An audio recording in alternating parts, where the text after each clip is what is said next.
Dear students, welcome to my YouTube channel biology by Deepak Nain.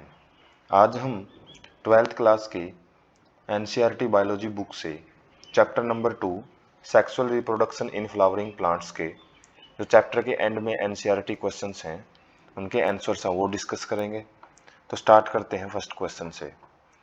Name the parts of an angiosperm flower which the development of the male and the female gametophyte take place.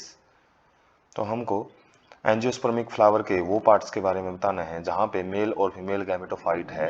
Mail gametophyte pollen grain and female gametophyte embryo sac की जो formation है वो take place होती है, मतलब वहाँ पे इनकी फॉर्मेशन है वो होती है।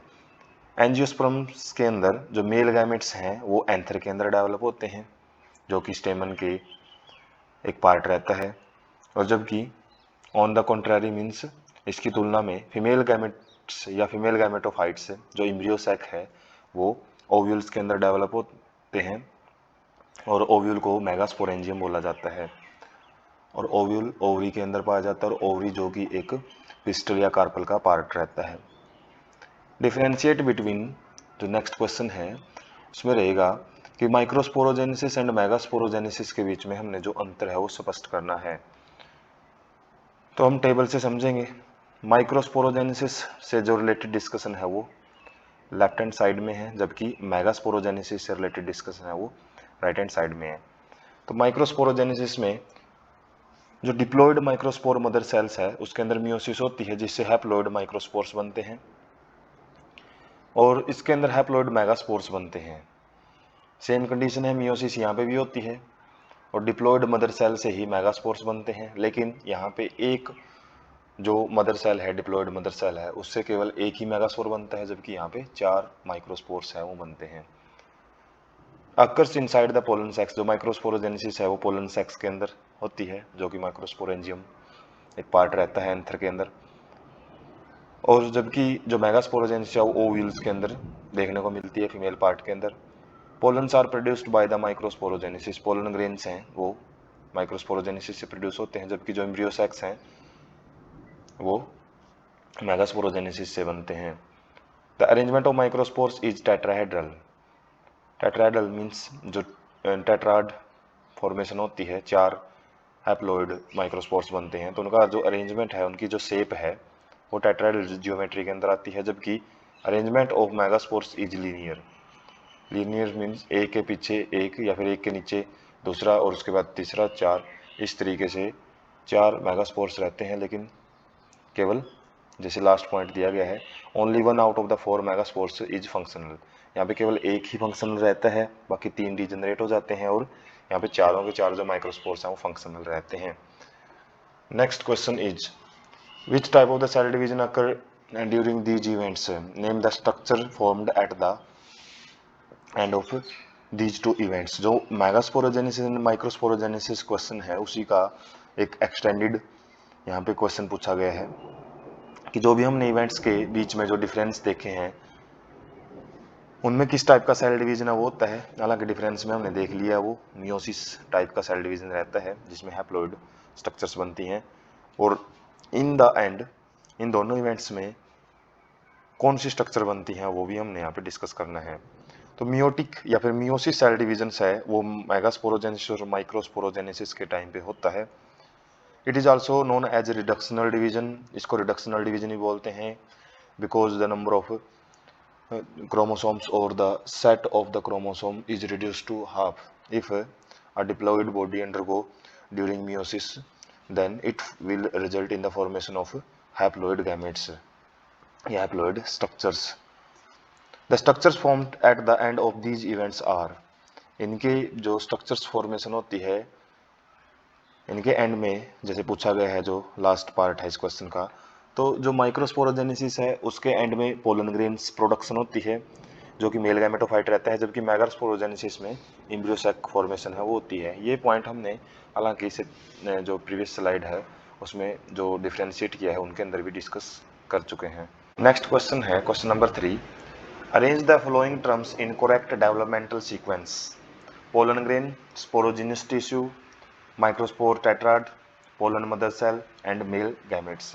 जितनी भी जो स्ट्रक्चर दी गई हैं इनको हमने डेवलपमेंटल सीक्वेंस के हिसाब से अरेंज करना है कि पहले किसकी फॉर्मेशन होती है, उसके बाद उससे क्या नेक्स्ट स्ट्रक्चर बनती है, और उसके बाद सीक्वेंस किस तरीके से रहेगी और लास्ट स्ट्रक्चर क्या बनेगी।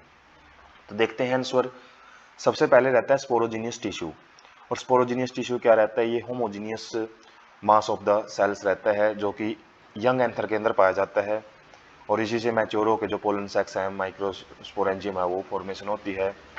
और जबकि जो पोलन, इसी से आगे पोलन मदर सेल बनती हैं माइक्रोस्पोरोजेनेसिस के अंदर ही, जो माइक्रोस्पोर्स हैं फॉर्मेशन है वो पोलन मदर सेल से होता है।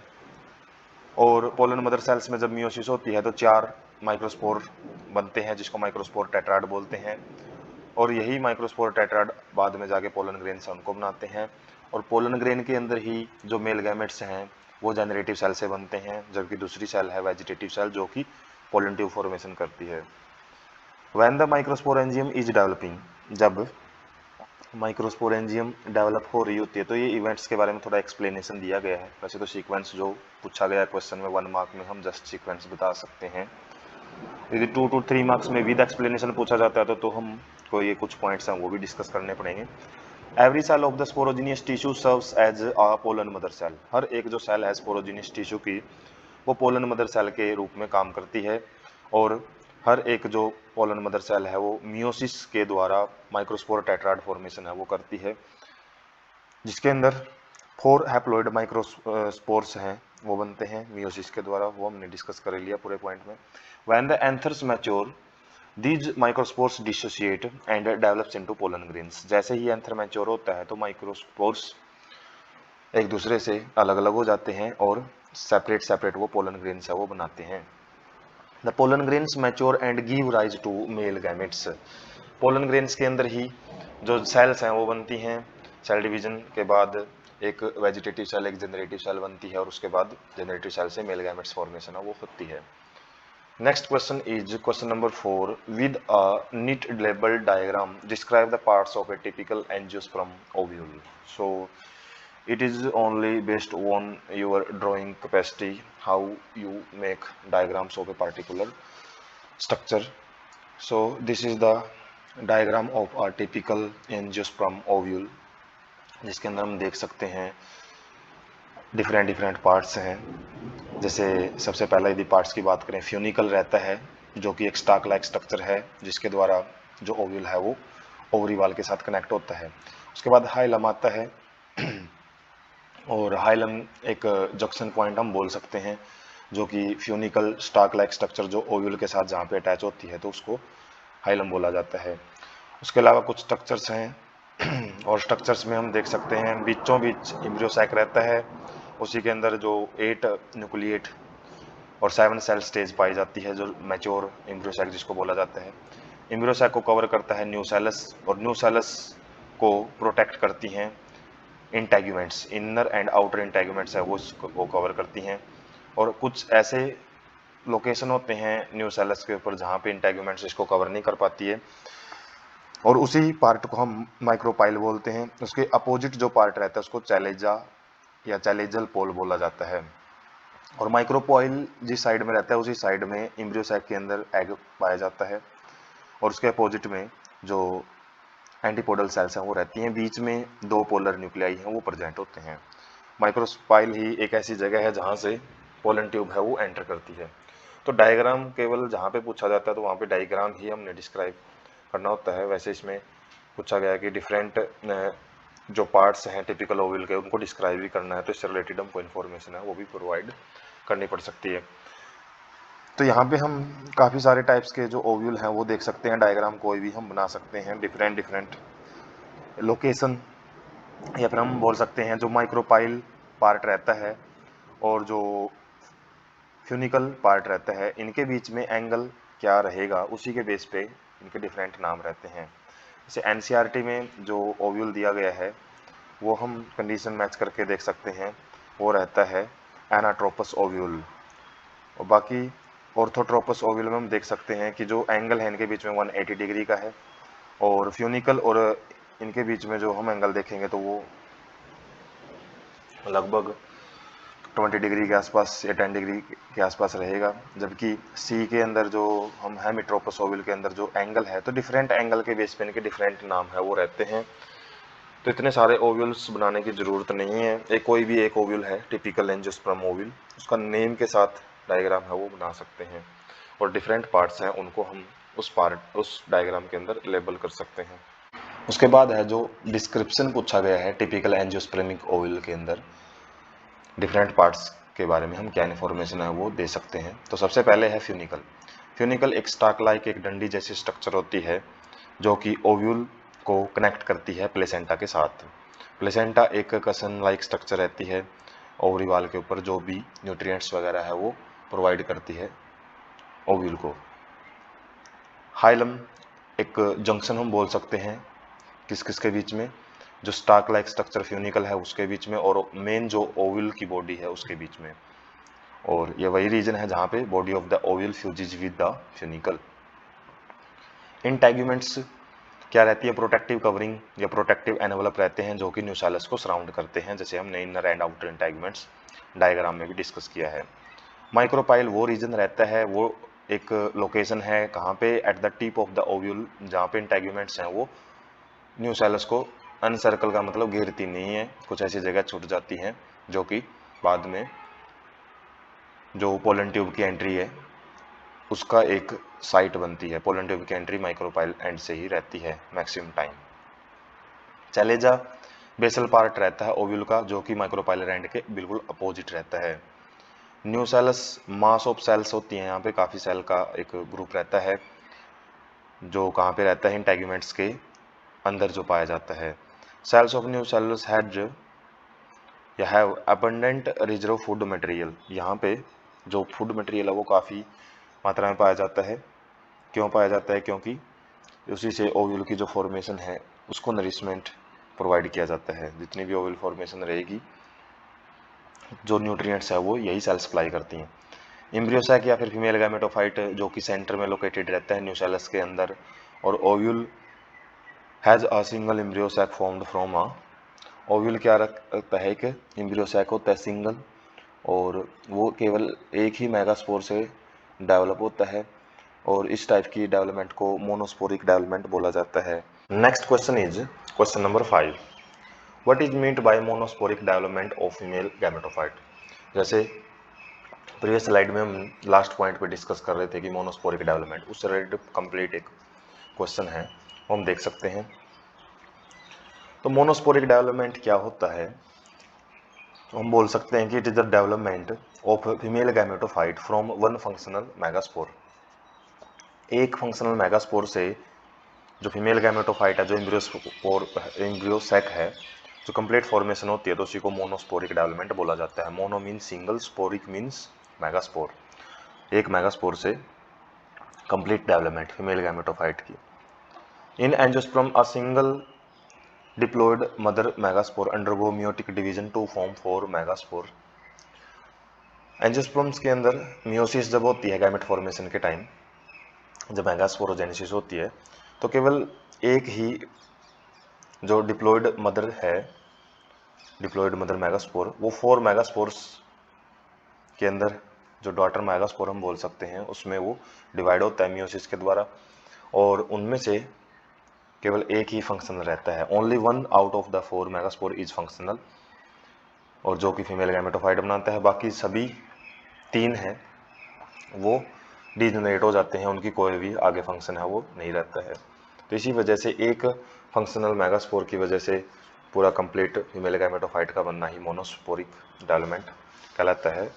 Next question is with a neat diagram explain the 7 celled and 8 nucleate nature of female gametophyte. जो एम्ब्रियोसैक है जिसको फीमेल गैमेटोफाइट बोलते हैं, उसकी जो 7 सेल्ड एंड 8 न्यूक्लिएट स्टेज को या जो स्ट्रक्चर है उसको हमने एक डायग्राम के साथ एक्सप्लेन करना है। तो डायग्राम हम देख सकते हैं, जो एम्ब्रियोसैक है न्यूसेलस रीजन में पाया जाता है, और उसमें 2 एंड रहते हैं, एक माइक्रोपाइलर एंड और एक चैलेजल एंड, और चैलेजल एंड की साइड में एंटीपोडल सेल रहती हैं 3, जबकि माइक्रोपाइलर एंड की तरफ में एग अपरेटस रहता है जिसके अंदर एक एग सेल और 2 सिनर्जिड्स रहती हैं, और इन्हीं एक एग सेल और 2 सिनर्जिड्स को एग अपरेटस बोला जाता है। और सिनर्जिड्स के बेसल पार्ट में कुछ फिंगर लाइक स्ट्रक्चर्स प्रेजेंट होती हैं जिसको फिलीफॉर्म अपरेटस भी बोलते हैं। और सेंटर में जो एक लार्ज सेंट्रल सेल हम बोल सकते हैं, इसमें 2 न्यूक्लियाई पाए जाते हैं। तो ये हम सेपरेट सेल नहीं पढ़ेंगे इनको, ये 2 न्यूक्लियाई हैं, सेल एक ही है, जिसकी वजह से हम टोटल काउंटिंग करते हैं तो 3 सेल ऊपर हैं, 3 सेल नीचे की तरफ हैं और 1 सेल बीच में है, तो टोटल 7 सेल हैं। लेकिन न्यूक्लियस यदि हम काउंटिंग करते हैं तो हर एक सेल के पास वैसे तो एक एक न्यूक्लियाई है, लेकिन जो सेंट्रल सेल है उसके पास 2 न्यूक्लियाई है, जिसकी वजह से 8 न्यूक्लिएट स्टेज है या स्ट्रक्चर है वो बोल सकते हैं। तो इसी को हम एक्सप्लेन करते हैं। जो पोलर न्यूक्लियाई हैं वो कहाँ पे पाए जाते हैं, जैसे डायग्राम में हम बात करें तो यहाँ पे हम देख सकते हैं एग अपरेटस के ऊपर प्रेजेंट हैं।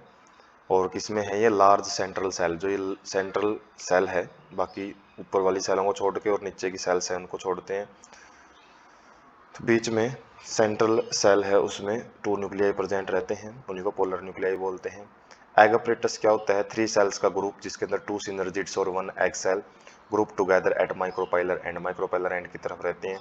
सिनर्जिड्स क्या है, special cellular thickening at the micropylar tip filiform apparatus. Synergids में कुछ फिलीफॉर्म अपरेटस भी पाई जाती हैं जो कि पोलन ट्यूब को गाइड करती हैं किसकी तरफ, एग की तरफ, ताकि जो पोलन ट्यूब के अंदर मेल गैमेट है वो एग की तरफ सिक्रीट किया जा सके।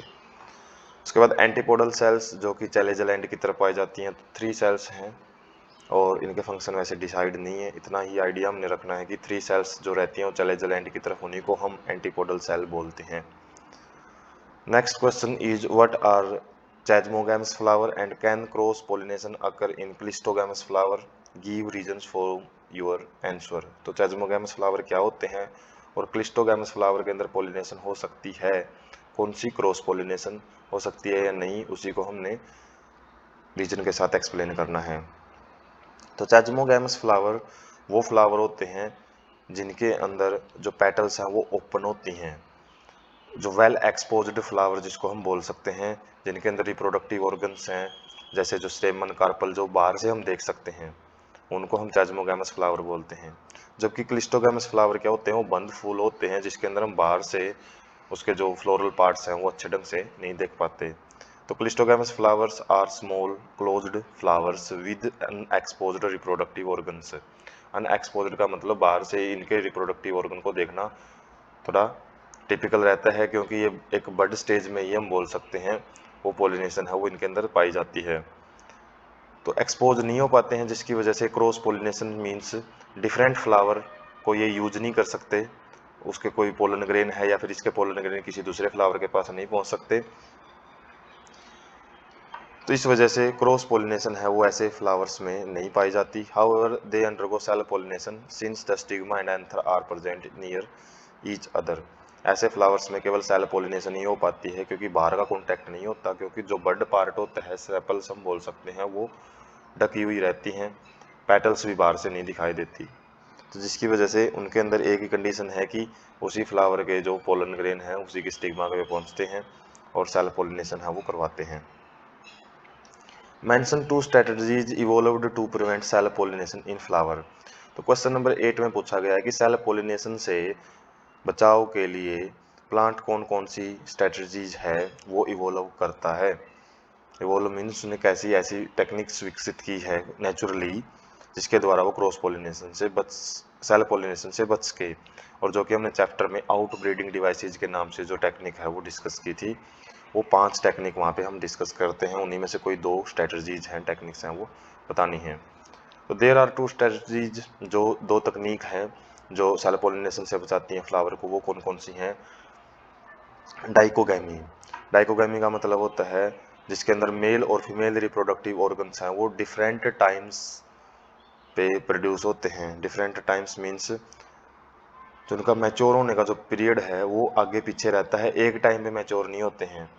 यदि मेल पहले मैच्योर हो जाता है तो उसको प्रोटो एंडर्स कंडीशन बोलते हैं, जिसमें पोलन ग्रेन पहले मैच्योर होकर डिहेंस हो जाते हैं। उस केस में उस टाइम पे जो स्टिग्मा है वो रिसेप्टिविटी के लिए तैयार नहीं हो पाती, जिसकी वजह से फ्लावर बाइसेक्सुअल होते हुए भी सेल पोलिनेशन नहीं कर सकता, ये सेल फर्टिलाइजेशन नहीं कर सकता।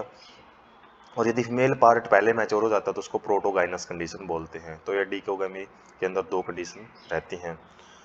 And second one is self incompatibility. Self incompatibility क्या होता है कि जेनेटिकली कंट्रोल्ड मैकेनिज्म होता है, ये जीन के अंदर ही कोडेड इन्फॉर्मेशन होती है प्लांट्स के, जिसके द्वारा जो पोलन ग्रेन्स हैं फ्लावर के वो कंप्लीटली ग्रो नहीं कर पाते हैं स्टिग्मा के ऊपर, या फिर इनकी ग्रोथ यदि हो भी जाती है तो वो पोलन ट्यूब की फॉर्मेशन है वो कहीं ना कहीं उसकी स्टिग्मा में रुक जाती है। मतलब सेम फ्लावर के पोलन ग्रेन उसकी स्टिग्मा के ऊपर जर्मिनेट नहीं कर सकते, पोलन ट्यूब फॉर्मेशन नहीं कर सकते। तो कुछ ऐसे जेनेटिकली कंट्रोल्ड मैकेनिज्म फ्लावर के अंदर इनमेड रहते हैं और उसी फिनोमिना को हम सेल्फ इनकम्पेटिबिलिटी बोलते हैं। तो ये वर्ड थोड़े अजीब जरूर हैं लेकिन बड़े ही ईजी हैं यदि हम इनको अच्छे ढंग से समझते हैं। तो क्वेश्चन नंबर 9 है व्हाट इज सेल्फ इनकम्पेटिबिलिटी। वही पॉइंट यहाँ पे पूछ लिया गया है जो हमने प्रीवियस क्वेश्चन में डिस्कस किया है। Why does self pollination not lead to seed formation in self incompatible species. जो सेल्फ इनकम्पेटिबल स्पीसीज होती हैं उनके अंदर पोलिनेशन के बाद यदि सेल्फ पोलिनेशन यदि हो भी जाता है तो उनमें सीड क्यों नहीं बन पाता है, क्योंकि हमने वो डिस्कस कर भी लिया है। वैसे इसको थोड़ा सा अच्छे से और एक्सप्लेन करते हैं। Self incompatibility refer to genetically controlled mechanism that prevent self pollination and promotes cross pollination in flower. ये हमने प्रीवियस स्लाइड के अंदर डिस्कस कर लिया कि ऐसा कंट्रोल्ड मैकेनिज्म होता है जो जीन्स के द्वारा किया जाता है कंट्रोल, जिसमें सेल्फ पोलिनेशन नहीं हो पाती और जो फ्लावर्स हैं वो क्रॉस पोलिनेशन को ही बढ़ावा देते हैं। Self pollination can not lead to the formation of seed in a self incompatible species, क्योंकि पोलन जर्मिनेशन है वो नहीं हो पाती है because the pollens are unable to fertilize the ovule that would develop into an embryo and hence form seeds. तो pollen grains के पास ऐसी कैपेसिटी ही नहीं होती कि वो जो पोलन ग्रेन्स में जो पोलन ट्यूब बनेगी तो वो आगे तक पहुंच पाए, ओवल तक पहुंच पाए, या फिर जर्मिनेशन ही बिल्कुल नहीं हो पाती है और उसी फिनोमेना को हम सेल्फ इनकम्पेटिबिलिटी बोलते हैं। तो सीड फॉर्मेशन का तो कोई सवाल ही नहीं उठता जब फर्टिलाइजेशन ही नहीं हो पाएगी। नेक्स्ट क्वेश्चन इज, और उस क्वेश्चन से पहले हम देख सकते हैं कि क्या कंडीशन रहती है सेल्फ इनकम्पेटिबिलिटी की। यदि हम यहाँ पे थोड़ा कोरिलेट करके देखें सभी डायग्राम्स को, मेनली जो स्टिग्मा पार्ट है ये स्टिग्मा पार्ट रहेगा। नॉर्मल एक फ्लावर का जो एलएस लॉन्गिट्यूडिनल सेक्शन है वो हम देख सकते हैं, और फ्लावर में भी किसका है ये फीमेल पार्ट का स्टिग्मा, स्टाइल एंड ओवरी, और यहाँ पे पोलन ट्यूब है वो नॉर्मली क्या करती है डेवलप होती हुई आगे बढ़ती है और मेल गैमेट्स है उसको एम्ब्रियो सैक के अंदर छोड़ती है। नॉर्मल कंडीशन है। लेकिन यहाँ पे हम पोलन ग्रेन की कंडीशन देखते हैं। यदि स्पीसीज S1 S2 है, स्पीसीज S1 S2 की बात की गई है और S1 S2 का ही, अब यहाँ पे हम देख सकते हैं थर्ड डायग्राम में S1 S2 का ही पोलन ग्रेन यदि यहाँ पे लैंड करता है तो उनमें कोई पोलन जर्मिनेशन है, पोलन ट्यूब है वो नहीं बनेगी, तो पोलन जर्मिनेशन है वो स्टॉप हो जाती है। यदि ऐसे ही हम दो पोलन ग्रेन देखते हैं, एक S1 का है तो एक S3 का है, तो इस केस में S3 मीन्स कोई डिफरेंट स्पीसीज यहाँ पे कि उनके अंदर जो जीन है वो मैच नहीं करना चाहिए, S1 या S2 में से नहीं होना चाहिए, वो कोई भी अदर हो सकता है। तो अदर होगा तो वो पोलन ट्यूब आसानी से वो फॉर्म कर सकता है। इसी तरीके से यहाँ पे S3 या S4 कोई भी S1 S2 को छोड़ के जो जीन है वो एक दूसरे के बिल्कुल हम बोल सकते हैं कि आइडेंटिकल नहीं होने चाहिए, और आइडेंटिकल जीन केवल एक ही फ्लावर में मिलेंगे।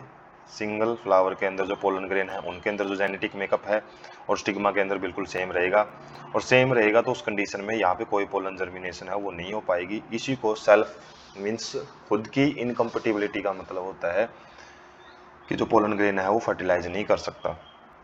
तो एक सिंपली हम डायग्राम से आइडिया ले सकते हैं। एक सिंगल डायग्राम भी यहाँ पे हम बना सकते हैं कि S1 S2 के ऊपर यदि S1 S2 टाइप के ही पोलन ग्रेन बनते हैं तो no growth of pollen tube वो यहाँ पे रहती है। उसके बाद सेकंड डायग्राम यदि इसके साथ बनाना चाहते हैं तो वो ये डायग्राम भी बना सकते हैं। यदि सिंगल डायग्राम से काम यदि आप चलाते हैं तो बीच वाला एक सिंगल डायग्राम है वो भी यहाँ पे काम दे सकता है, और ये जर्नल एक डायग्राम की यहाँ पे ज़रूरत नहीं है।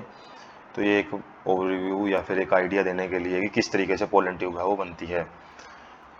तो क्वेश्चन नंबर 10 में पूछा गया है कि बैगिंग टेक्निक क्या है, how is it helpful in a plant breeding program. Plant breeding program में किस तरीके से हेल्पफुल रहती है।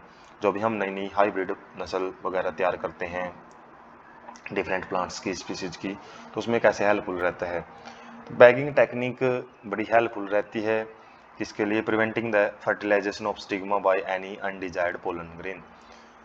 कोई भी अनडिजायर्ड पोलन ग्रेन है उससे पोलिनेशन से बचाने के लिए, जो हम नहीं चाहते, क्योंकि प्लांट ब्रीडिंग टेक्निक में हम कुछ डिजायर्ड पोलन ग्रेन ही कलेक्ट करते हैं, उसी के द्वारा पोलिनेशन है वो सिलेक्टेड पोलिनेशन है वो करवाई जाती है। तो इसमें क्या किया जाता है, bye covering the emasculated flower. Bagging technique के अंदर पहले फ्लावर को इमेस्कुलेट किया जाता है। इमेस्कुलेट मीन्स उसके यदि बाइसेक्सुअल फ्लावर है तो उसके मेल पार्ट को, एंथर को वहाँ से रिमूव किया जाता है फोरसेप्स की मदद से, और उसके बाद फिर उसको कवर कर दिया जाता है किसके द्वारा, पॉली बैग या butter paper. Poly bag means polyculture में जो बैग यूज किए जाते हैं उसको, या फिर बटर पेपर जो रहता है उससे ढक दिया जाता है। The bagging technique is beneficial in plant breeding program. बड़ी अच्छी इंपॉर्टेंट रहती है। क्यों रहती है, in this only desired pollens are made to fertilize, क्योंकि इससे बाहर से कोई एक्स्ट्रा पोलन ग्रेन है वो बैग के थ्रू एंटर नहीं कर सकता, जिसकी वजह से हम अपने मन चाहे पोलन ग्रेन्स को फर्टिलाइज करवा सकते हैं स्टिग्मा के साथ, in order to produce plants with desired characters. और हम ऐसे यदि फर्टिलाइजेशन सक्सेसफुल हो जाती है तो ऐसे सीड से ऐसे प्लांट तैयार कर सकते हैं जो कि हमारे डिजायर्ड कैरेक्टर्स हैं उनके अंदर लिए हुए हों। तो ये हम देख सकते हैं इमेस्कुलेशन प्रोसेस होती है जिसमें फोरसेप्स की मदद से एंथर पार्ट है उसको रिमूव किया जाता है, और जैसे ही एंथर पार्ट को हम रिमूव कर देते हैं तो जो फ्लावर बच जाता है जो केवल फीमेल पार्ट को लिए हुए है उसको बैगिंग कर दिया जाता है, उसको बटर पेपर या फिर पॉली बैग से ढक दिया जाता है, किससे बचाने के लिए, to prevent the contamination by undesired pollen grains. Undesired pollen grain से उसको दूषित होने से बचाने के लिए। दूषित मीन्स एक बार यदि वहाँ पे पोलिनेशन हो जाती है तो हम चाह के भी प्रोसेस को नहीं रोक पाएंगे, इसलिए हम डिजायर्ड पोलन ग्रेन ही वो यूज करते हैं। तो क्वेश्चन नंबर 11 में ट्रिपल फ्यूजन पूछा गया क्या होता है, and where and how does it take place, कहाँ पे होता है और कैसे होता है। Name the nuclei involved in triple fusion. Triple fusion में कौन कौन से न्यूक्लियस है वो इन्वॉल्व रहते हैं। Triple fusion occurs when a male gamete fuse with two polar nuclei within the embryo sac of flowering plants. Triple fusion उस time होता है जब male gametes two polar nuclei के साथ फ्यूज होता है, कहाँ पे, एम्ब्रियो सैक के अंदर, और एम्ब्रियो सैक फ्लावरिंग प्लांट्स में हम पढ़ते हैं।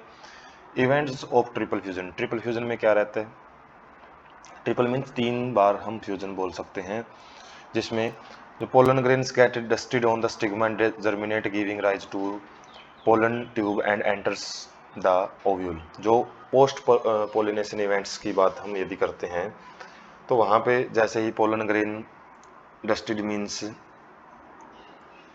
साइड किया जाता है, छिड़का जाता है स्टिग्मा के ऊपर, लैंड करता है, तो वहाँ से एक जर्मिनेशन के द्वारा पोलन ट्यूब राइज होती है और वो आगे एंटर करती हुई ओव्यूल तक पहुँचती है स्टाइल से होती हुई। The pollen tube passes into one of the synergids. जैसे ही पोलन ट्यूब सिनर्जिट्स में एंटर करती है तो 2 मेल गैमेट्स को वहाँ पे छोड़ देती है।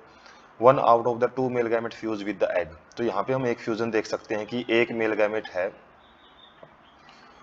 जो पोलन ट्यूब में 2 मेल गैमेट्स हैं उनमें से जो एक मेल गैमेट्स है वो एग न्यूक्लियस के साथ फ्यूज करके जाइगोट बनाता है, जबकि जो दूसरा गैमेट है वो 2 पोलर न्यूक्लियाई के साथ फ्यूज होता है। और जो 2 पोलर न्यूक्लियाई है ये मेल गैमेट के फ्यूजन से पहले खुद फ्यूज होते हैं, और कब खुद फ्यूज होंगे दोनों मेल जो पोलर न्यूक्लियाई है वो फ्यूज होकर एक डिप्लॉयड स्ट्रक्चर बनाते हैं जैसे ही जाइगोट बनता है।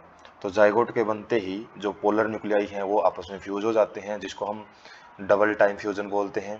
दूसरी बार फ्यूजन होता है और उस फ्यूजन के बाद जो सेकंड हमारा मेल गैमेट है वो फिर इस डिप्लॉयड स्ट्रक्चर के साथ फ्यूज करता है, जिसको हम ट्रिपल फ्यूजन है वो बोल सकते हैं। और जो ये पोलर न्यूक्लियाई हैं वो सेंट्रल सेल में रहते हैं, और जैसे ही यहाँ पे फ्यूजन होएगा तो 3 हैप्लॉइड स्ट्रक्चर यहाँ पे फ्यूज होती हैं, जिसके अंदर 2 तो पोलर न्यूक्लियाई हैं और 1 है मेल गैमेट। तो जैसे ही ये 3 स्ट्रक्चर आपस में 3 हैप्लॉइड स्ट्रक्चर मिलेंगी तो ट्रिप्लॉइड स्ट्रक्चर बनेगी, और उसको क्या बोलते हैं, triploid endosperm nucleus. The nuclei involved in triple fusion are a male gamete, nucleus and two polar nuclei. तो ट्रिपल फ्यूजन में मेल गैमेट फ्यूज करता है किसके साथ? दो पोलर न्यूक्लियाई के साथ। Next question is question number 12। Why do you think zygote is dormant for some time in a fertilized ovule? जब ओव्यूल के अंदर जो फर्टिलाइजेशन प्रोसेस है वो कंप्लीट हो जाती है तो जाइगोट कुछ टाइम तक अपनी जो ग्रोथ है, जो उसके अंदर फर्दर डेवलपमेंट्स हैं, उनको वो थोड़ी देर के लिए रोक के रखता है। तो ऐसा क्यों होता है? The zygote remains inactive until the endosperm is formed as a result of triple fusion. Zygote उस टाइम तक इनएक्टिव रहता है या फिर अपनी ग्रोथ को वो डोरमेंट रखता है जब तक कि जो एंडोस्पर्म है, जो कि एक न्यूट्रिटिव टिश्यू रहता है, जो जितनी भी आगे ग्रोथ में न्यूट्रिशन की ज़रूरत पड़ती है तो वो एंडोस्पर्म ही प्रोवाइड करता है। तो जो टोटल डिपेंडेंसी होती है एंडोस्पर्म के ऊपर जाइगोट की फर्दर डेवलपमेंट के लिए, वही रिस्पॉन्सिबल होती है dormant stage of the zygote. और जो एंडोस्पर्म है वो ट्रिपल फ्यूजन के रिजल्ट बनता है। Endosperm development proceeds embryo development. Endosperm की डेवलपमेंट के बाद ही इम्ब्रियो की डेवलपमेंट है वो स्टार्ट होती है। Primary endosperm cell divides repeatedly and forms a triploid endosperm tissue. जो प्राइमरी एंडोस्पर्म सेल रहती है जो कि ट्रिपल फ्यूजन के बाद बनती है, वो आगे डिवाइड करती रहती है माइटोटिकली, और जिसकी वजह से जो ट्रिप्लोइड सेट है क्रोमोसोम का वो मेंटेन रहता है और उसके बाद जो टिश्यू रहता है वो ट्रिप्लोइड एंडोस्पर्म टिश्यू कहलाता है, जो ग्रुप ऑफ सेल्स वहाँ पे बनती हैं। Filled with reserved food material. जो ये सेल्स हैं उनके अंदर काफ़ी सारा मटेरियल है, फूड मटेरियल है वो रिजर्व रहता है, संरक्षित रहता है, और उसी फूड मटेरियल्स को फिर डेवलपिंग एम्ब्रियो की नरिशमेंट में यूज किया जाता है। Either be completely consumed by developing embryo, या तो इसको टोटली कंज्यूम कर लिया जाता है जैसे जैसे एम्ब्रियो डेवलपमेंट होती है, और कुछ भी एंडोस्पर्म है वो एंड में बचता नहीं है, जैसे पी और ग्राउंडनट और बीन्स के अंदर देखने को मिलता है। सीड मैच्योरेशन से पहले पहले ही टोटली इसको ख़त्म कर दिया जाता है। लेकिन कुछ ऐसे भी सीड होते हैं जिनके अंदर कंप्लीट डेवलपमेंट होने के बाद भी ये कुछ एंडोस्पर्म है वो परसिस्ट, मतलब वो बना रहता है, जैसे कैस्टर एंड कोकोनट में एंडोस्पर्मस सीड इनको बोला जाता है, क्योंकि एंडोस्पर्म है वो मैच्योर सीड के अंदर भी पाया जाता है। और जो बचा हुआ एंडोस्पर्म है उसको फिर बाद में सीड जर्मिनेशन के लिए यूज किया जाता है। Question number 13। There is a difference between two respective terms, and first is epicotyle and hypocotyle, second is coleoptile and coleorhiza, third is integuments and testa and perisperm and pericarp से related हमको इनके बीच में जो difference है वो बताने हैं। तो हर एक की एक टेबल रहेगी। जैसे सबसे पहले एपिकोटाइल एंड हाइपोकोटाइल के बीच में जो डिफरेंस है वो हम देखते हैं। एपिकोटाइल सबसे पहले हम डेफिनेशन वाइज देखते हैं। ये एक ऐसा रीजन होता है एम्ब्रियो के अंदर जो कि कोटलीडन जहाँ से अटैच होती हैं एम्ब्रियोनल एक्सिस के, उससे ऊपर के पार्ट को बोला जाता है एपिकोटाइल रीजन। हम बोल सकते हैं plumule and the point of attachment of cotyledon को हम एपिकोटाइल बोलते हैं, जबकि एम्ब्रियोनल एक्सिस के वो रीजन जहाँ पे कोटलीडन अटैच होती है उससे नीचे का जो रीजन होता है रेडिकल तक, वो हाइपोकोटाइल रहता है। एपिकोटाइल कहाँ तक रहता है, टर्मिनेट कहाँ पे ओके जाके मिलता है ये प्लूम्यूल्स पे, जबकि हाइपोकोटाइल टर्मिनेट्स होता है कोटलीडनरी नोड तक। कोटलीडनरी नोड मीन्स कोटलीडन्स जहाँ से अराइज होती है तो वहाँ पे जो नोड लाइक स्ट्रक्चर प्रेजेंट होती है उसी को कोटलीडनरी नोड बोलते हैं। जब हम किसी सीड को खासकर जो डाइकोट सीड है उसको अच्छे से उसका अंदर के पार्ट्स को ऑब्जर्व करते हैं तो तभी हम इन पार्ट्स को अच्छे से समझ पाते हैं। उसके बाद epicotyl region starts from the cotyledonary node. Epicotyl जो रीजन है वो कोटलीडनरी नोड से स्टार्ट होता है, जबकि हाइपोकोटाइल रीजन है वो रेडिकल से स्टार्ट होता है। रेडिकल से स्टार्ट होकर वो कोटलीडनरी नोड तक हाइपोकोटाइल रीजन है, जबकि प्लूम्यूल तक और कहाँ से कोटलीडनरी नोड से स्टार्ट होके जो पार्ट रहता है वो एपिकोटाइल रहता है। Develops into upper part of stem.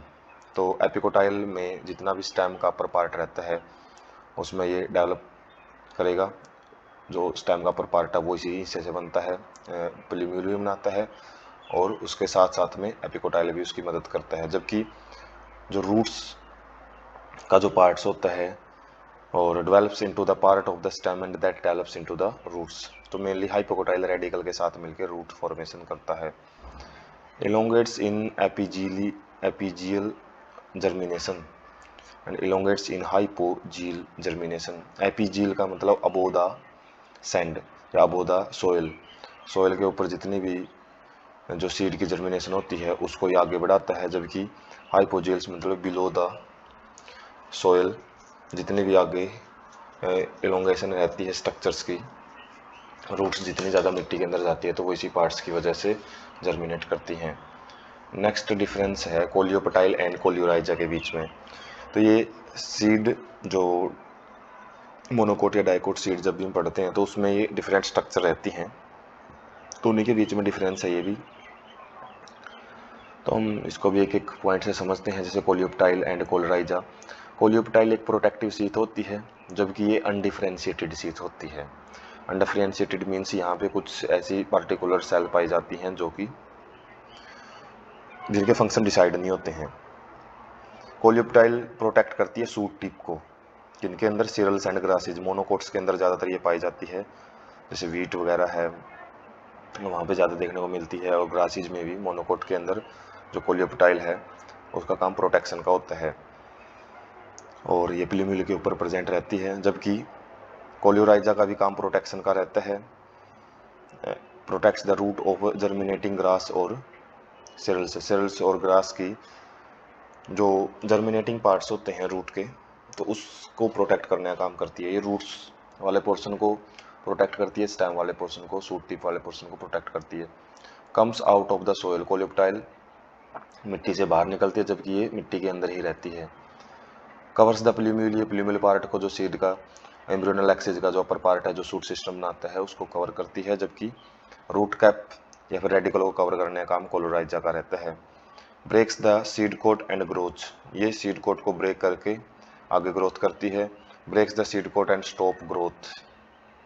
Stops growth, और ये क्या करती है सीड कोट, इसको भी ये सीड कोट को ब्रेक करती है, जो प्रोटेक्टिव लेयर प्रेजेंट होती है सीड के ऊपर, लेकिन ये ग्रोथ को रोकने का काम करती है। जो कि आगे जो अपनी ग्रोथ है वो रोक लेती है, इसकी ज़्यादा डिफरेंशिएशन वगैरह है या फिर कोई स्ट्रक्चर फर्दर स्ट्रक्चर नहीं बनती है इससे, बस आगे जो रेडिकल या फिर जो रूट कैप होता है उसके ऊपर ये लगी रहती है प्रोटेक्शन से रिलेटेड। जबकि कोलियोपटाइल का काम आगे भी जो सूट सिस्टम है उसके अंदर फॉर्मेशन का वो चलता रहता है, उसकी सेल्स आगे ग्रो करती रहती हैं। थर्ड जो डिफरेंस है इंटेगुमेंट एंड टेस्टा के बीच में, तो देखते हैं इंटेगुमेंट्स हम कहाँ पढ़ते हैं, ओव्यूल के अंदर, जो कि न्यूसेलस रीजन को कवर करता है, एक प्रोटेक्शन प्रोवाइड करता है। और टेस्टा है वो सीड के आउटर कवरिंग को बोला जाता है। सेल्स आर लिविंग, इसमें जो सेल्स है वो लिविंग होती हैं, जबकि सेल्स आर डेड, टेस्टा के अंदर जो सेल है वो डेड रहती हैं। और यदि हम क्लियरली बात करें, जो इंटेगुमेंट्स है वही आगे जाके टैगमेंट और टेस्टा जो 2 लेयर्स होती हैं सीड की उनको फॉर्म करते हैं। प्रोटेक्शन जो लेयर है ओव्यूल के अंदर न्यूसेलस रीजन को प्रोटेक्ट करने वाली लेयर, वही आगे जाके जो एम्ब्रियो बनता है फर्टिलाइजेशन के बाद, जो जाइगोट और एम्ब्रियोजेनेसिस के बाद जो सीड बनता है, तो सीड को प्रोटेक्ट करती हैं वही इंटेगुमेंट्स किस फॉर्म में, टैगमेंट और टेस्टा की फॉर्म में। जो टेस्टा आउटर लेयर होती है उससे जो इनर लेयर होती है उसको टैगमेंट बोलते हैं। उसके बाद प्री फर्टिलाइज्ड स्ट्रक्चर्स होती हैं, फर्टिलाइजेशन से पहले रहती हैं, ये फर्टिलाइजेशन के बाद जो स्ट्रक्चर है इंटेगुमेंट्स है वो टेस्टा में कन्वर्ट हो जाती है। स्क्लेराइड्स आर एब्सेंट्स, यहाँ पे जो स्क्लेरेनकाइमा टाइप के जो टिश्यू हैं वो एब्सेंट रहते हैं, जबकि यहाँ पे स्क्लेरेनकाइमा है वो प्रेजेंट रहता है, क्योंकि स्क्लेरेनकाइमा जो डेड सेल्स लिए रहता है और इन्हीं से कहीं ना कहीं जो इसकी सेल से ही वो बाद में स्क्लेराइड्स हैं वो बनते हैं। 1 और 2 लेयर, ये 1 से 2 लेयर भी हो सकती है, जबकि टेस्टा के अंदर केवल सिंगल लेयर ही पाई जाती है। Next difference is perisperm and pericarp. Perisperm और पेरिकार्प क्या होते हैं वो देख लेते हैं। तो पेरिस्पर्म पार्ट ऑफ सीड होता है, जिसमें न्यूसेलस रीजन जो बच जाता है सीड मैच्योरिटी के बाद भी, जैसे एंडोस्पर्म बच जाता है तो ऐसे ही न्यूसेलस रीजन की कुछ सेल्स हैं वो भी न्यूट्रिटिव होती हैं, वो भी बच जाती हैं, तो उस पार्ट को हम पेरिस्पर्म बोलते हैं। जबकि पेरिकार्प पार्ट ऑफ फ्रूट होता है, ओवरी वाल से बनता है ये। जो पेरिकार्प है, फ्रूट की अपर लेयर्स होती हैं जो, उसको पेरिकार्प बोलते हैं। यूजुअली ड्राई ये है जो ज़्यादातर गिल्ला रहता है, जबकि ये ड्राई भी हो सकता है, फ्लैसी भी हो सकता है। फ्लैसी मीन्स एडिबल पार्ट इसमें देखने को मिलते हैं। फ्रूट्स की अलग अलग जो लेयर होती हैं, एंडोकार्प, मेसोकार्प और जो पेरिकार्प रहती हैं, तो ये डिफरेंट लेयर्स अलग अलग फ्रूट्स में एडिबल रहती हैं, और किसी में कोई लेयर एडिबल रहती है तो किसी में कोई सी लेयर एडिबल, लेकिन जरूरी नहीं है कि ड्राई हो, लेकिन पेरिस्पर्म हमेशा ड्राई मिलता है। उसके बाद थर्ड पॉइंट है present in only a few seeds, ये केवल कुछ ही सीड्स में पाया जाता है, जबकि ये सभी फ्रूट्स के अंदर मिलता है। नॉन फंक्शनल होता है, सीड में इसका कोई काम नहीं होता, जबकि पेरिकार्प का मेन काम प्रोटेक्शन से रिलेटेड रहता है, फ्रूट के अंदर का जो कंटेंट है वो बचाता है और साथ में न्यूट्रिशन एंड डिस्पर्जल में मदद करता है। न्यूट्रिशन मीन जो भी न्यूट्रिटिव टिश्यू है वो भी इसके अंदर प्रेजेंट होते हैं, और साथ में फ्रूट्स हम किस चीज़ के लिए खाते हैं, जो उसकी अपर लेयर है। सीड, बहुत सारे फ्रूट्स के हम सीड है वो नहीं खाते हैं, और जब हम फ्रूट्स खाते हैं तो सीड जो इधर उधर फेंकते हैं, तो चाहे वो एनिमल्स, अदर एनिमल्स हैं, चाहे ह्यूमन बींग्स हैं, तो उससे सीड डिस्पर्जल, मतलब सीड को दूर दूर तक फैलने में मदद मिलती है। उसके बाद क्वेश्चन नंबर 14 है, why is apple called a false fruit, which part of the flower forms the fruit. Apple को हम फॉल्स फ्रूट क्यों बोलते हैं, और फ्लावर का कौन सा पार्ट है जो कि फ्रूट बनाता है।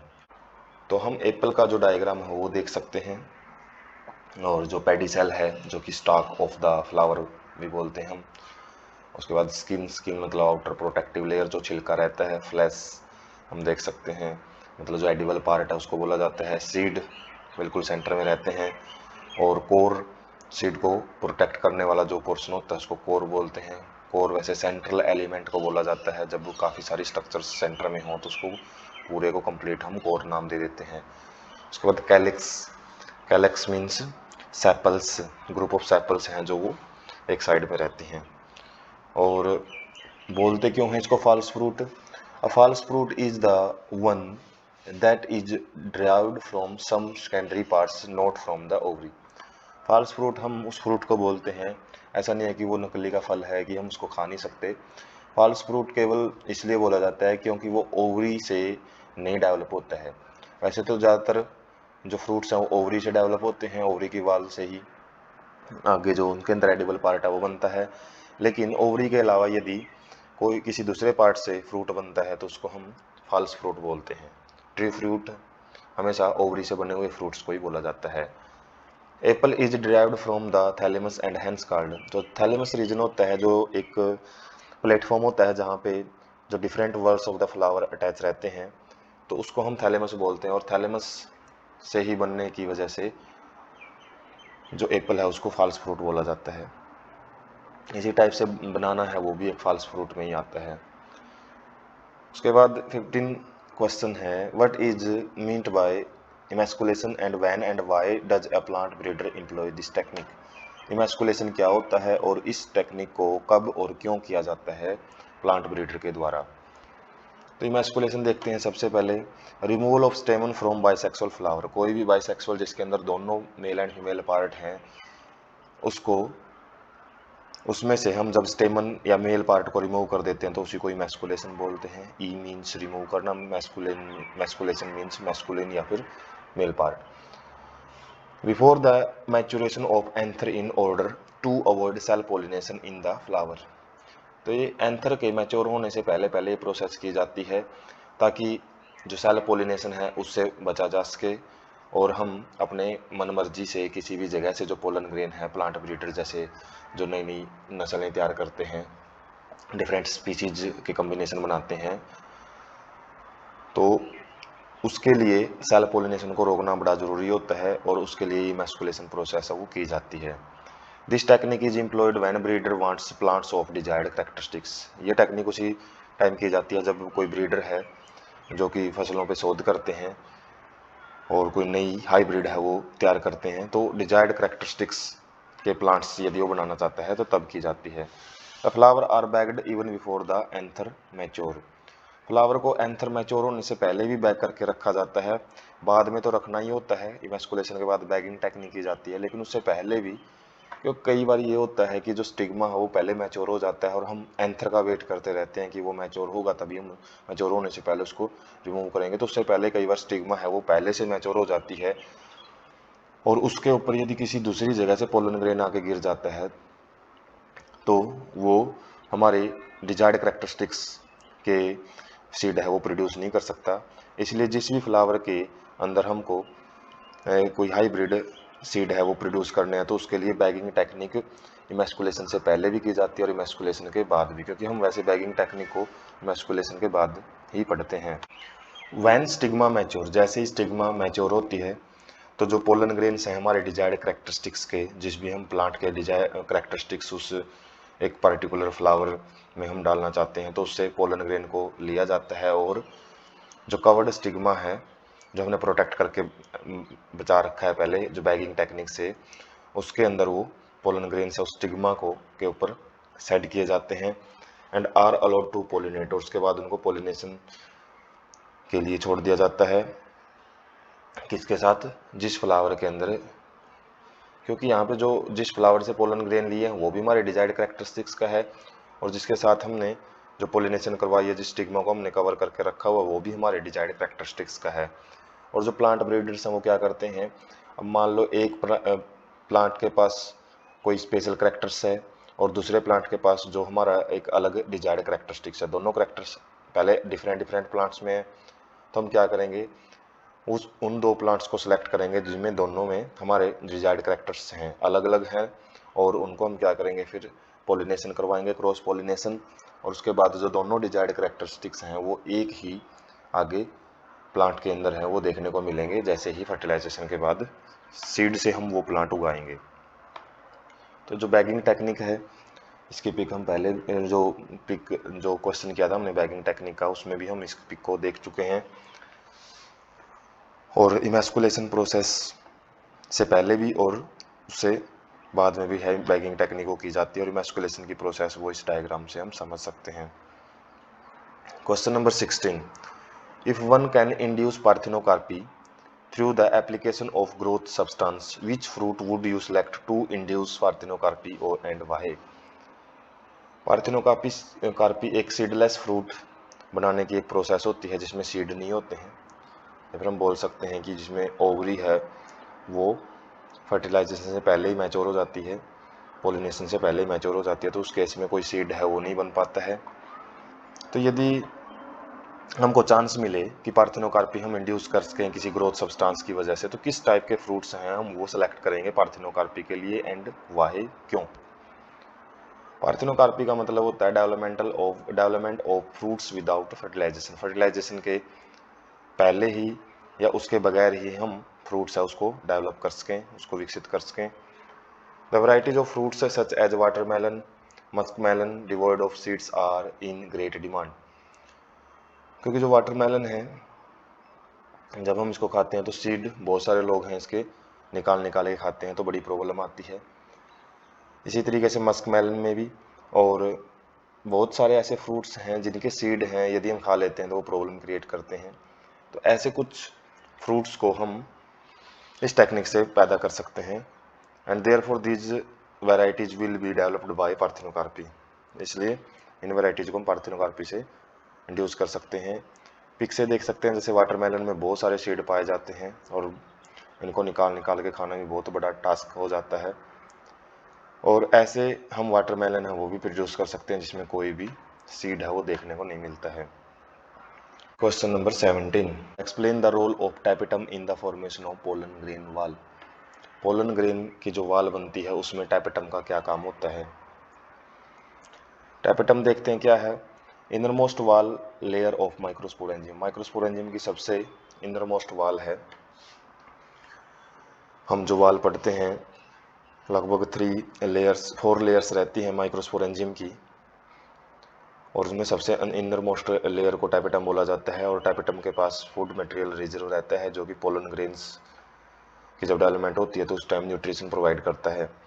Cell possess dense cytoplasm and more than one nucleus. इनकी सेल की खास बात है जो टाइपेटम में सेल पाई जाती हैं, इनकी जो साइटोप्लाज्म है वो डेंस रहता है और मोर देन वन न्यूक्लियस है उनके पास रहता है। मल्टी न्यूक्लिएट कंडीशन हर एक सेल में पाई जाती है। Various amino acid enzymes and hormones are produced by the tapetum cells that are essential for the maturation of pollen grain।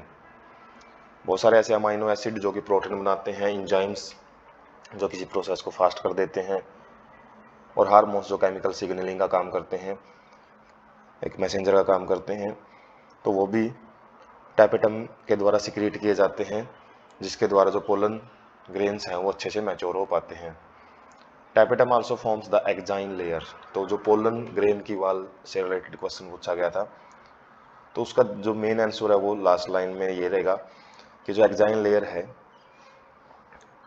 Pollen grain में, एक्जाइन और इंटाइन 2 लेयर हम पढ़ते हैं, तो एक्जाइन लेयर को बनाने का काम भी टैपेटम का ही होता है।